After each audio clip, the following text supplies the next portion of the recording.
Praise God. Opportunity mga musta. Quiet lang po kayo ha. Atin-atin lang to. Pero iparating natin sa NBI, sa DOJ at sa Malacanang. Tayo-tayo lang ha. Oh.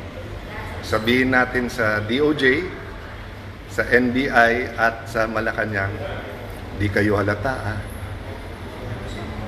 Slight lang, pero hindi naman kayo halata. Pero alam nyo po, meron biblical principle. Kung anong ating itatanim, yan ang ating aanihin. At sabi parati ng ating mga kababayan ay sana all.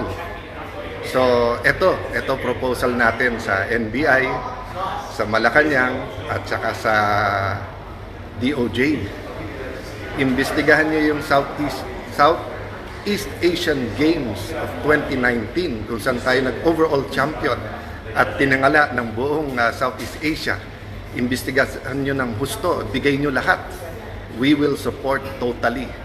Pag sinabi kong we, ako at hinihimo ko lahat ng mamayan, supportahan yung investigasyon na yan.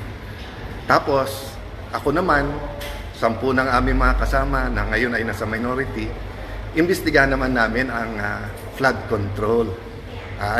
Deal? So, madali lang yan, Malacanang, kasi sumusunod naman sa inyo sila Senator Erwin, sila Senator Lacson, yung mga nasa Blue Ribbon. Kalabitin nyo na. Total, 30 weeks. Matagal po itong impeachment. At sabi nga, wag panay technicalities. Lalo po ang Blue Ribbon Committee, wala masyadong technicalities doon. So, wag po tayo mangamba sa kahit anong investigasyon. Salamat po sa lahat ng nagpaparating ng suporta, lalo po yung prayers.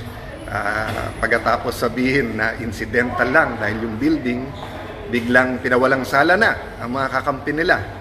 Tapos sinabi ng DOJ, tama yung investigasyon na yan.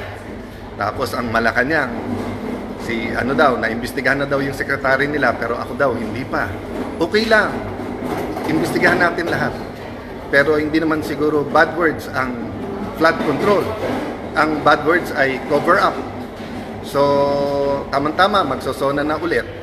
Bigyan natin ng pwedeng pag-usapan ang mahal nating Pangulo na tunay na mga pangyayari. May list na kami ng mga witnesses na mga matitibay. Yung iba, nasabi na in public. So, supportan natin lahat. All-out investigation, katotohanan, para magbago na yung ating bayan. God bless you all.